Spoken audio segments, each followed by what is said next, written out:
नमस्कार, सत श्री अकाल, आदाब। आप सबका स्वागत है डिजिटल 2 स्पोर्ट्स पे। ILT20 2024 ये टूर्नामेंट इस वक्त हम लेके आ रहे हैं आपके सामने डिजिटल 2 स्पोर्ट्स के इस मंच पर। और कल एक जबरदस्त मुकाबला होना है गल्फ जायंट्स और MI एमिरेट्स के बारे में साथ में। और इस मुकाबले के बारे में बात करने के लिए हमारे साथी निशाद, आपका स्वागत है। दुबई अंतर्राष्ट्रीय स्टेडियम पर होना है ये मुकाबला। आखिरी के कुछ मुकाबले है ये। MI एमिरेट्स तो पहले ही क्वालिफाई कर चुका है प्लेऑफ के लिए। गल्फ जायंट्स के लिए मुकाबला बहुत महत्वपूर्ण है। पर अगर हम दोनों टीमों के आमने सामने का रिकॉर्ड देखें तो यहाँ पर गल्फ जायंट्स का पलड़ा भारी है। क्या ये मायने रखेगा इस मुकाबले के लिए? देखिए, इस साल MI एमिरेट्स बेहतर क्रिकेट खेल रहे हैं। जो गल्फ जायंट्स ने पिछले साल टूर्नामेंट जीता था तभी उन्होंने 2 मैच जीते थे।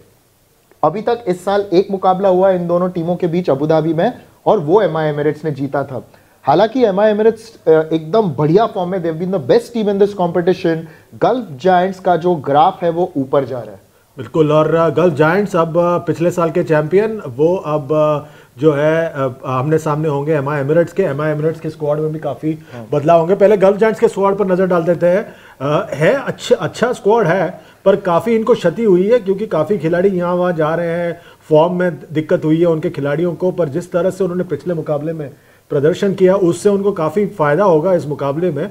तो सबसे ज्यादा रन बनाने वाली फेहरिस्त देख लेते हैं एक बार कि आखिर कौन है बल्लेबाज जो आगे चल रहे हैं। क्रिस लिन ये कहीं नहीं जा रहे, जेम्स विंस ये भी कहीं नहीं जा रहे हैं, शिमरॉन हेटमायर भी कहीं नहीं जा रहे हैं। ये सारे खिलाड़ी यहीं पर है, इन्हीं के बदौलत इनको करना है। हाँ, मगर एक बात जिससे इनको थोड़ा सा एक टेंशन होगा वो है कि जेमी स्मिथ और जॉर्डन कॉक्स इन्होंने ज्यादा कंट्रीब्यूट किया नहीं है।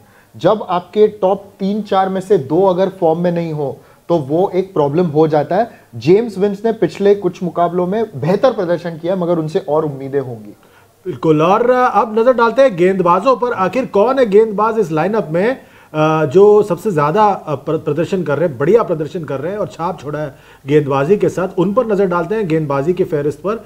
टॉप पर चल रहे हैं जोएब जुबैर, फिर Chris Jordan, Jamie Overton, Dominic Drakes और रिचर्ड ग्लिसन। जोएब जुबैर ने बहुत प्रभावित किया है इस साल। वो आए मिडिल ऑफ द टूर्नामेंट और फिर जिस प्रकार की उन्होंने गेंदबाजी की है, he has been very good.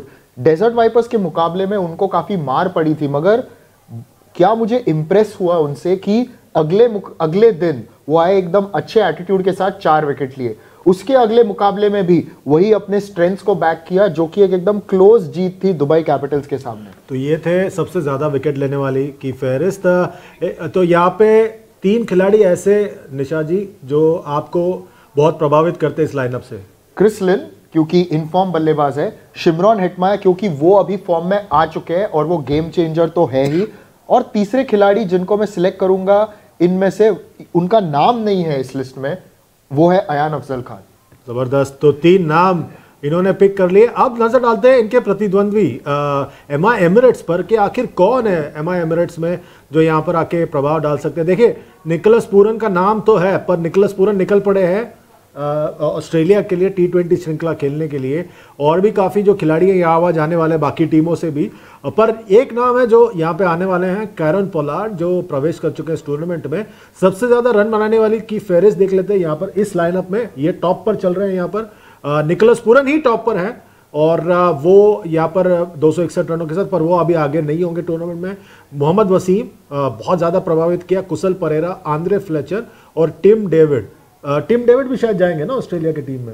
Ji, Tim David मेरे ख्याल से सिलेक्ट हुए वो, मगर अगर वो जाएंगे फिर उनके मिडिल ऑर्डर में, अब जैसे हमें पता चला कायरन पोलार्ड आने वाले हैं, तो उससे काफी एक मनोबल बढ़ जाएगा मिडिल ऑर्डर का। तो चलिए, ये तो होगी फहरिस्त बल्लेबाजों की। जबरदस्त प्रदर्शन किया बल्लेबाजों ने। अब गेंदबाजों की फहरिस्त पर एक नजर डाल देते हैं। आखिर कौन है गेंदबाज जो यहाँ पर प्रभावित कर सकते हैं। उस फहरिस्त में भी काफी खिलाड़ी है, जैसे फजल हक फरूकी, ये भी जाएंगे अफगानिस्तान के लिए। अकील हुसैन वो भी चले जाएंगे। हाँ, तो वकार सलाम केल रहेंगे क्योंकि उनका अफगानिस्तान के स्क्वाड में 2019 से चयन नहीं हुआ है। तो और उनके पास ऑलरेडी नूर अहमद है, तो वकार सलाम खेल विल स्टे। तो बहुत बड़ी क्षति होने वाली है MI एमिरेट्स के लिए आने वाले मुकाबलों में। तो यहाँ पर 3 खिलाड़ी निशाद जी, इस स्क्वाड में 3 खिलाड़ी बताइए जो आपको प्रभावित करते हैं।